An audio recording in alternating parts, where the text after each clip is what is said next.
Out loud, okay? And we'll, excuse me. Okay. So after Jesus was arrested, remember they came and they got him out of the Garden of Gethsemane. Who did they bring him before? Who did he have to stand trial before? He had to trial before basically the government. Okay, kind of, sort of, but not quite. That was after. He had to go before these people first. That was after. The priest. The high priest. Remember, the religious leaders brought him first, and he went to the high priest first. They brought him before the high priest first so that they could convict him, right? Because they couldn't send him to Pilate unless they had a reason. Remember, Pilate could sentence to death, but they could not. So he went on trial before the high priest, where the high priest asked him if he was the son, if he was the Messiah, the Son of God. And what does Jesus respond? Yes, because he was. And so he said, yes, I am.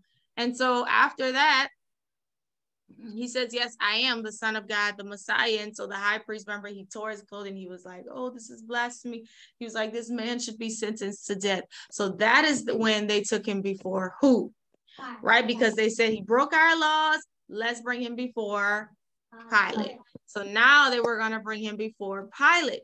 So they're bringing their case to Pilate, telling Pilate all that Jesus had done wrong, how he broke the Sabbath, how he broke the commandments, right? He brings him before Pilate. But what does Pilate respond to them? After they tell him all of what they saw, all of what they felt Jesus did wrong, what does Pilate tell them?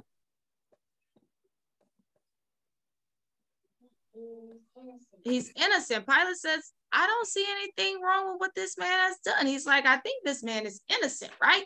But they were like, no, he's not innocent. He deserves to die. He said that he's equal with God. And if you don't do anything, Pilate, we're going to tell Caesar on you. So Pilate, decides that he was threatened. So he was fearful. So he decided, I'm going to go ahead and do what they asked. But before sentencing Jesus to death, what is done to Jesus first? He gets what? He gets whipped. He gets 40 lashes. Yes, he gets whipped 40 lashes. I told you they will whip with the cat of nine tails. They will put glass, just all kinds of sharp items on the end of it and whip. Very painful thing that Jesus went through. And remember, we got to remember, he is innocent and he didn't deserve this. Then after that, they beat him some more, and then they were mocking him, making fun of him. They put a robe on him, the crown of thorns on his head to say, oh, you're a king, right? And so after this, they beat him so bad to where you couldn't even recognize him. That's how bad they beat him. Pilate thought that would have been enough, right? But was it enough? No, they still were really bent on what? Killing him, crucifying him. So Pilate had a plan. He says, every year you get to do what during Passover? What do they get to do every single year during Passover? They get to let who go?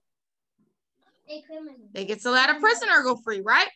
Jesus was a prisoner, and there was a man named Barabbas. Now, Jesus was innocent, but Barabbas, on the other hand, he was a real criminal. He was a thief and a robber. And so Pilate says, well, who would you like to let go? And who do they choose? Barabbas. Barabbas over Jesus, who was completely innocent. They chose Barabbas. They said, nah, give us Barabbas. We prefer Barabbas. So Jesus says, okay, well, not Jesus. Pilate says, well, what do you want me to do with Jesus? And what do they say? Crucify him. They say crucify him. How foolish, right? How foolish. But Pilate, he knew, and remember I told you his wife had a dream, right? And the Lord had spoke to her and told her to not do anything to this man, have no part in this. But Pilate still did. Well, he tried to make it like it was them, but still it happened because of who? Him, right? He was the one that had to make the rule, the command that he would be sentenced to death. Even though they made the choice, he still allowed it. So remember, he tried to wash his hands in the bowl to say, oh, I'm done. But no, he was just as guilty. But then the religious leaders speak up, and they're like, oh, let the blood be upon us and our children. Just foolish, right? Yeah. So after this, after Jesus is then whipped, he's sentenced to be crucified. And as he's walking down this path, a man helps him. A man named Simon starts to help him. What was the name of the place where they would crucify him? I told you it was called a hill. It actually had two names, the place where he was going to be crucified. Not quite. You got the Gaul, right? It's Golgotha, and another name. It starts with the C. Calvary,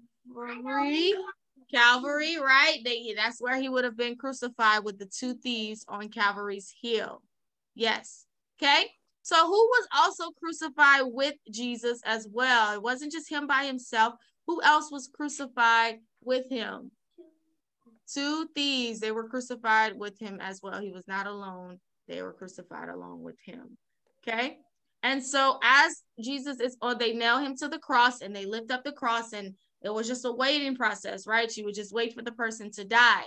So everyone is sitting at the cross. Not only are the soldiers and just all the people who were praising this moment, but also his family was there. His mother was there. The disciples were there. So which disciple does Jesus turn to and tell to take care of his mother, Mary? Which disciple?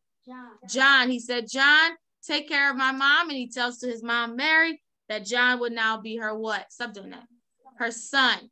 Okay. So as all of this is going on, Jesus is doing what for the people that are mocking him, making fun of him, beating him, the ones who spit on him? What does he do for them in this moment, even in the moment that they're doing it? What does he do, Larry? Pray for them. He prays for them. He prays and he says, Father, forgive them, for they know not what they do. You know, they're just being foolish. They don't know what they're doing right now. They think that they're doing a good thing, but they don't know. They don't really know. And so he says, Father, forgive them, for they know not what they do. And so Jesus was on the cross. It started about that morning till like the early afternoon. And at the end of it all, he shouts something. What does he say before he dies? What does he say? He says, it is finished. And he did die right after that. But what did he mean by it is finished? Like what? Remember, I told you in the spiritual, there were things happening that we couldn't physically see, but it was happening. Harlem, what did he mean by saying it is finished? The buckets of sands. So I'm sorry, say that again. The buckets of sands. Okay, yeah. Okay, yes, I did tell you the Father is like he gave his son all of the sins of the world, and that is true. Okay, that's one part of it. Okay, Evan? And then the ground started shaking. Okay, but when he said it is finished, like what did he mean by that? Everyone's sins was forgiven. Yes, through his death, the sins of mankind were forgiven. That's what he meant. The work that he came to the earth to do in this moment, it was complete. It is finished. Almost, right? Because we had the resurrection, but that part is done as well. So after he dies, everyone is sad. The religious leaders are rejoicing, right? Because they thought, oh, we won. We got him. We got rid of him. He's gone. We're good. So in the temple, though, when all of this is happening, what happens in the temple to the veil? It not shade. Oh, I know. Okay. It's torn, right? It's torn. And that showed us that now through the death of Jesus, we now can go before the Father. We have access to the Father now through his son, Jesus. That's why the scriptures tells us that I am the way, the truth, and the life. Jesus is saying this, no man comes to the Father except through me.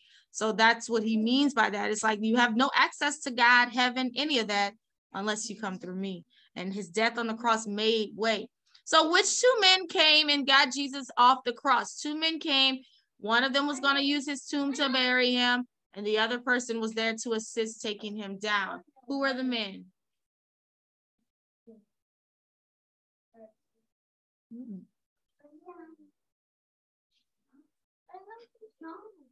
Not sure. Okay. Taylor? Not John. Both of them. Okay. Joseph. Nicodemus and Joseph of Arimathea, right? They came and got his body down, and Joseph of Arimathea used his tomb to bury Jesus in the tomb, okay? And so why did Pilate decide to put guards outside of the tomb? So after they buried Jesus, they prepared his body for burial. They put him in the tomb. Why did Pilate put soldiers outside the tomb? Was it to protect his body? Like, what was the reason they put soldiers outside of the tomb? Okay, that's almost it. Yeah. Because they didn't want the followers of Jesus to take his body and say he is risen. Okay, because they remember that Jesus had said that what would happen? Jesus had already said he would rise from the dead, and they knew this. So they said, well, let's go ahead and put soldiers because we don't believe he'll rise from the dead, but the disciples might come, take his body and try to pretend and act like he really rose from the dead, and he didn't. Okay. So after Jesus is in the tomb, after 3 days, what ends up happening after 3 days inside of the tomb? Harlem? He rises. He rises from the dead. Now, did anybody help him do this? No. No, right? How did he come back to life? He did it himself. He resurrected himself. I told you, he's the giver of life. He's the one who gives life. So he is able to do things like that. Because why?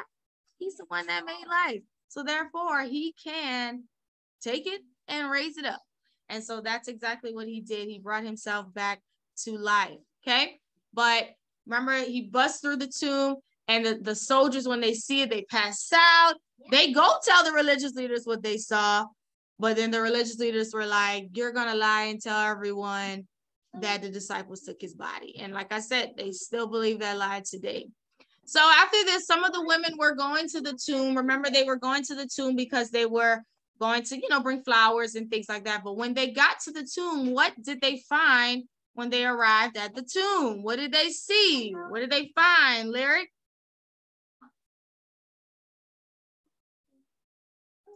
The tomb was open. And what was in it? Nothing. Nothing. They didn't find anything. Jesus was gone, the soldiers were gone, and the tomb was open. So Mary Magdalene, she left immediately and went and told the disciples what had happened, because she just assumed somebody stole his body. But if she would have waited a little longer, who appeared to the rest of the women that were there? Jesus. No. An angel. An angel appeared to the woman, and he said, he is not here. He says, who are you looking for? He's not here. He's risen like he told you. Remember what he spoke unto you into Galilee. He says, remember, Jesus told y'all this was going to happen. And they were reminded, and they remembered, oh, he did tell us this, what happened. Now, Mary Magdalene went and got Peter and John, and they came to the tomb, and they realized when they saw everything, they said he is risen. But Mary Magdalene still hadn't been back yet. So when she came back to the tomb, she's crying, and because she's like, where is my Lord? Somebody took his body. And then this man appears, and who ends up being the man that appears out of nowhere? Harlem? Jesus. Jesus. And she's actually the first person that Jesus appeared to, Mary Magdalene. She was the first person to see Jesus after he resurrected. She was the first ones. Okay. And so she went and told the disciples, and all of them were excited because they knew that he was alive again. He was back. They just were waiting for him to appear to them. So where would the disciples often meet? Because remember, they still were a little afraid of, the religious leaders catching them. So where would they meet? And they were locked up in this place. The upper room. An upper room. That's where they were, trying to stay safe, trying to hide, and, just until things calmed down, right? So as they're in the upper room, who appears out of nowhere? And the doors were locked, the windows were locked, but this person appears out of nowhere, Nariah. Jesus, he appears, and he's like, hello, I'm here. And at first they couldn't believe it. They were like, no, there's no way that Jesus is here. How is this possible? And they were like, no. So what did Jesus do to prove to them that he was real?